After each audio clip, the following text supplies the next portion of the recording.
I used this script to negotiate a 15k salary increase in one of my DevOps offers, and I'll show you exactly how I did that in this video. I'm Abs, a lead DevOps engineer and educator. Most people accept the first salary offer they receive just because they're grateful for getting the offer. That is leaving serious money on the table. In DevOps, where demand massively exceeds supply, you have more negotiating power than you think. Today, I'm sharing the exact conversation that got me 15k more, why it worked, and the framework that you can use for your next offer. I'm going to break down the psychology behind salary negotiation, why each part works, the exact script that I used, and I'll give you the research data that backs every single number. First, I want you to understand your position as a DevOps engineer. DevOps engineers are in massive demand. There are over 50,000 open roles right now in the UK. The average time to fill a DevOps position is 3 to 4 months. Companies lose 10k for every month they don't fill an actual DevOps role, and the cost of a bad hire is over 50k in recruitment and training. They've already invested weeks in the hiring process. They don't want to start over. It will just cost them so much more. This means you have maximum leverage between the verbal offer and signing the contract.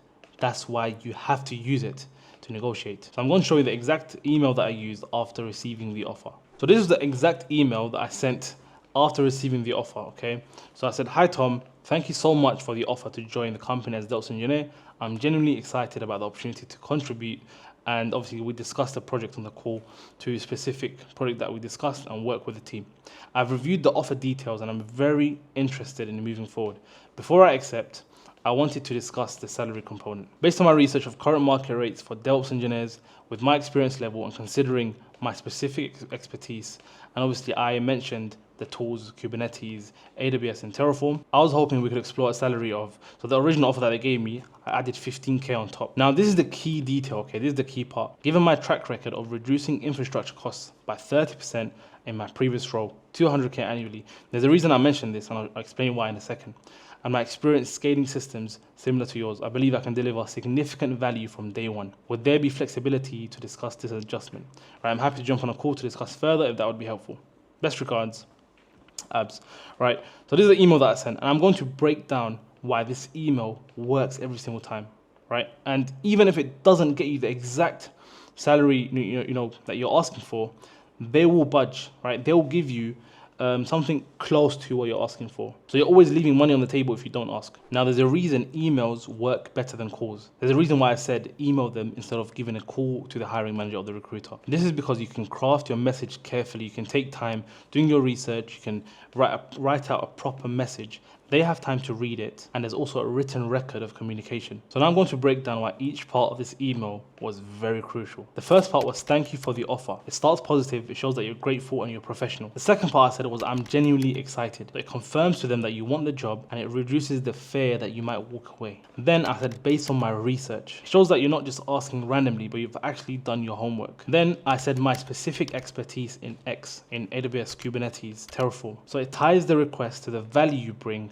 and not just the market rates. Yes, these are the market rates, but why does it mean that you get access to these market rates? Then I said, would there be flexibility? So it's softer than saying, I want X more. So it makes it easy for them to at least partially say yes. Now the key insight, the key thing to take away is you're not asking for more money because you want it.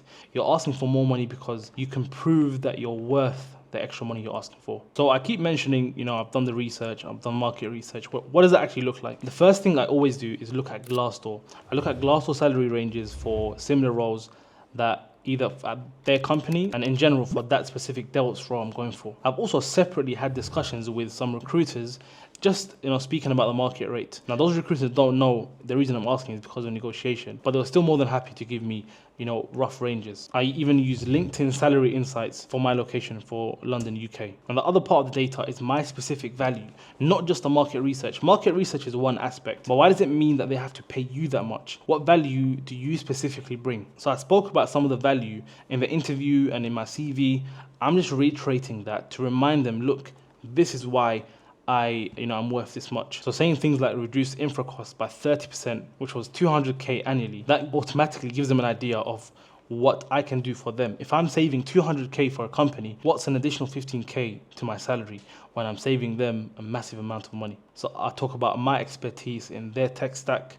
I talk about the experience of scaling systems to their target size. So all these things is why I have that value, which constitutes why I should be getting 15k more. So here are the 5 mistakes that kill salary negotiations in DevOps. First mistake is negotiating before you have a written offer.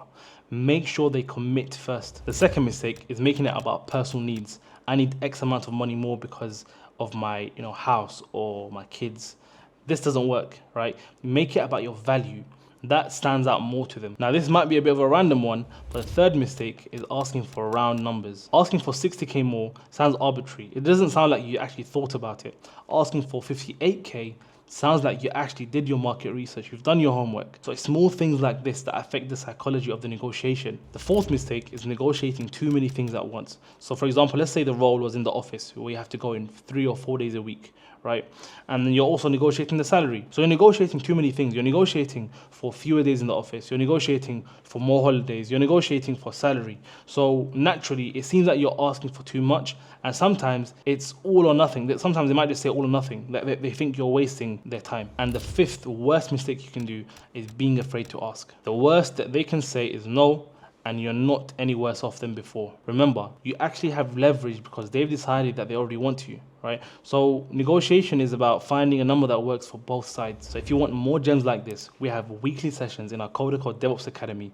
The link is below. All you have to do is click the link. It will take you to a separate page where you can watch the 2 videos on that page. It'll tell you everything about what we have. We do CV reviews, we do interview preps, and even when you get offers, we even give you the negotiation tactics that we use to actually, get increased offers and, go way past 6 figures. I hope you enjoyed this video. Make sure to like and subscribe. Comment if you have any ideas for future videos, and I'll see you in the next one.